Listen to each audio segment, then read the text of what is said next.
Herkese merhaba, Çiçek Mutfağım kanalına hoş geldiniz. Bugün ben sizlere lezzetine çok güvendiğim ve aynı zamanda tekniğime çok güvendiğim acılı ezme tarifimi paylaşıyorum. Hiç düşünmeden deneyebilirsiniz. Lokantalarda yediğiniz acılı ezmenin aynısıdır. Hatta daha lezzetlisidir. Bunu sizlere garantisini vererek hemen tarifime başlıyorum. Burada 3 tane küçük soğan var. Soğanlar küçük olduğu için 3 tane kullandım. Bir tane orta boy büyüklükteki soğan yeterli olacaktır. Soğanları küçük küçük doğruyorum. En önemli püf noktalarından bir tanesi ezmede bütün sebzeleri küçük küçük doğramaktır. Ne kadar çok küçük doğrarsak o kadar lezzetli olacaktır.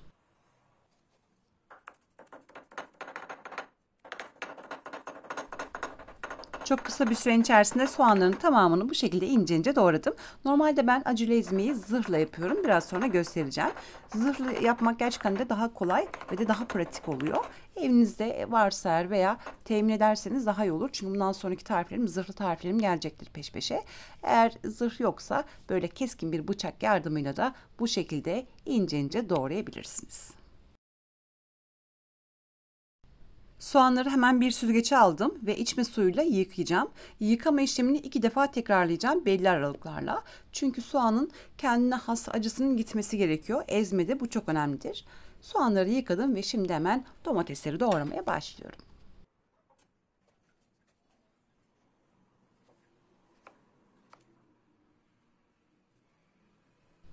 Toplam 3 tane orta büyüklükte domates kullandım.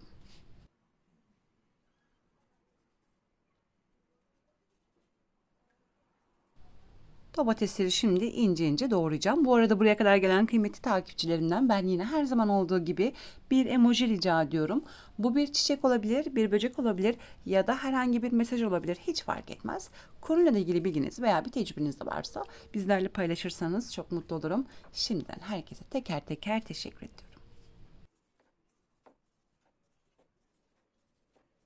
Yine domatesleri küp küp doğruyorum. Bu arada diğer elimle de bası uygulamıyorum. Yani domatesleri ezmiyorum. Keskin bir bıçak yardımıyla bu şekilde doğrama işlemini kolaylıkla yapıyorum.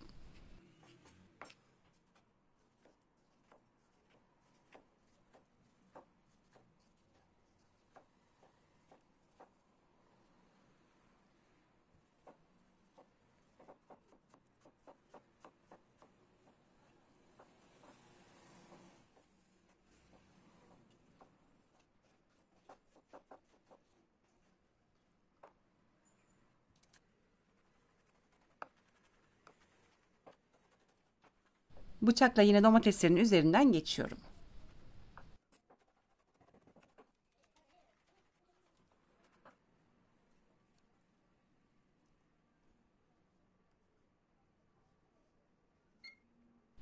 Toplamda 2 tane kapya biber kullandım. Yine kapya biberleri ince ince doğruyorum. Zaman zaman izleyicilerimden çok soru geliyor. Biz ezme yapmak istiyoruz. İçine salatalık doğrasak olur mu diye. Kesinlikle ezmenin içerisinde salatalık olmaması gerekiyor. Yani hem yakışmıyor hem de olmaması gerekiyor. Ama tabii ki de salatalık seven izleyicilerim birazcık doğrayabilir.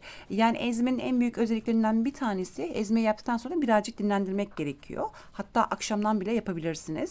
Salatalık girerse eğer dinlendiği zaman dinlenme sürecinde salatalıklar sulanacaktır ve lezzet kaybı olacaktır. O yüzden salatalık kesinlikle girmemesi gerekiyor. Ancak çok seven izleyicilerim ve ezmeyi yaptığı zaman hemen tüketmek istiyorsanız az miktarda salatalık kullanabilirsiniz.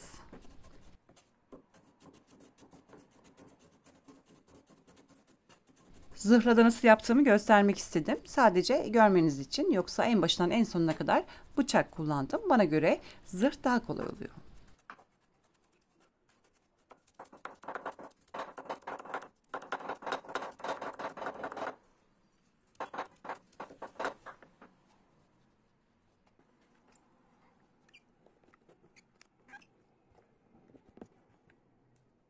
Soğanı ilave ediyorum. Soğanı belli aralıklarla 2 defa 3 defa yıkadım. İçine ilave etmeden önce de son kez suyunu elimle bastırarak, zaten elekten hemen akıyor.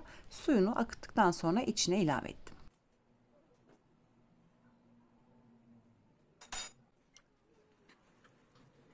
Bu kasenin içerisinde domates, kapya biber, soğan var ve son olarak da bir yemek kaşığı tuz ilavesi yaptım ve güzelce karıştırdım. Karıştırırken elinizde hafifçe ovarsanız aslında daha iyi olur.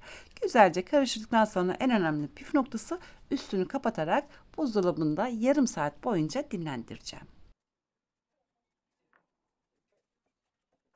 Az kalsın unutuyordum. Son olarak 3 diş de sarımsak doğradım. İsteğe bağlı bu miktarı biraz daha artırabilirsiniz veya azaltabilirsiniz.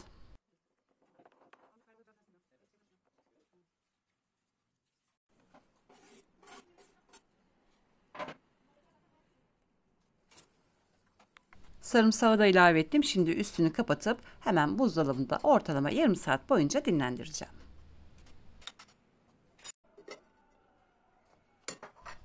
Aradan yarım saat geçti. Şimdi hemen bir süzgece alıyorum. Burada kendiliğinden suyu akacak. Lütfen hiçbir şekilde sıkma işlemi yapmayalım. Kendiliğinden suyunun akmasını bekleyelim.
Çeyrek bağ kadar da maydanoz içerisine ilave edeceğim. Gerçekten de maydanoz çok güzel yakışıyor. Bu miktarlar yeterlidir. Damak zevkinize göre biraz daha arttırabilirsiniz. Artık ezmenin bütün malzemeleri hazır. Şimdi hemen sosunu hazırlamaya başlıyorum.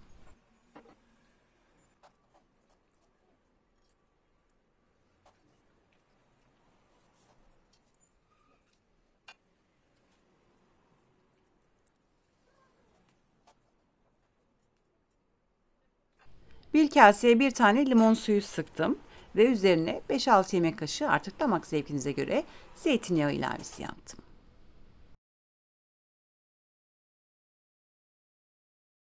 Bir yemek kaşığı dolusu ev yapımı nar ekşisi ilave ediyorum. Kanalımda tarifi mevcuttur. Açıklama kısmına linkini bırakacağım. Orayı tıklayıp izleyebilirsiniz.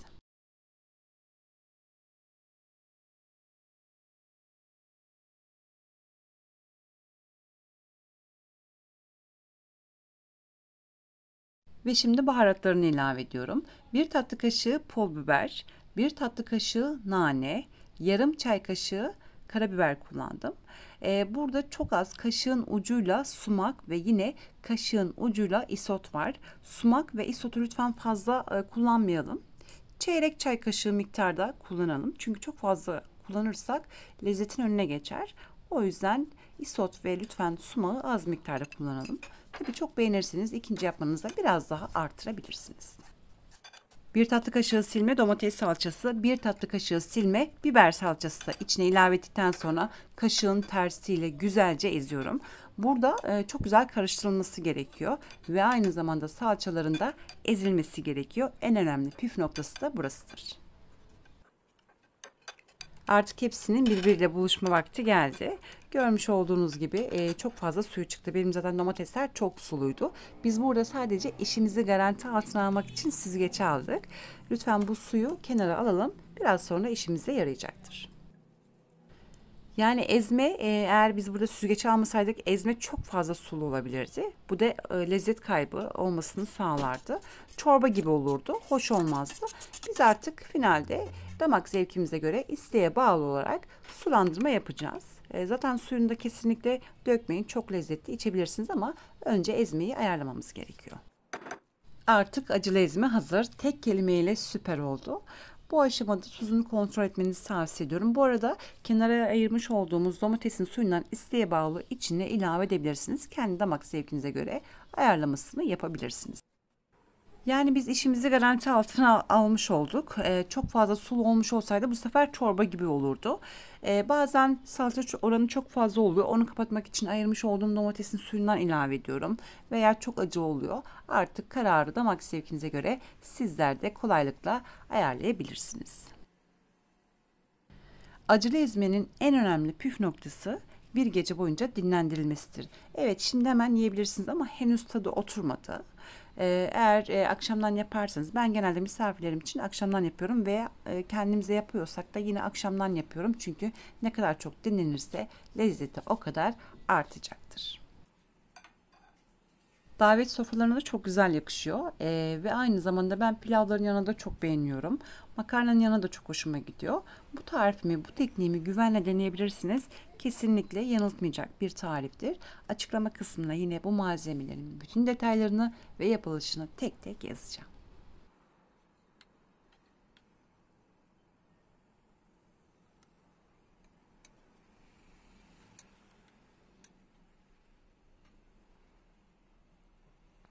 Çok lezzetli bir ezme. Hemen hemen her hafta yapmanızı tavsiye ediyorum yaz boyunca. Çünkü malzemeler çok fazla var. Domatesler lezzetlendi. Kapya biber şu anda tam mevsimi. Bol bol yapıp afiyetle yemenizi tavsiye ediyorum.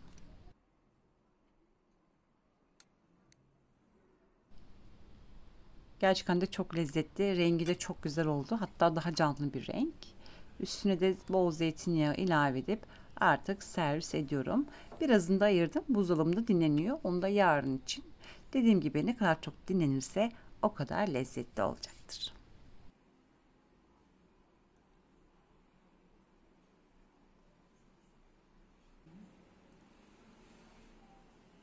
Ve böylelikle bir tarifimin daha sonuna geldik. Umarım bu videoyu beğenmişsinizdir. Yarın yeni videomda tekrar görüşmek dileğiyle. Şimdilik hoşçakalın.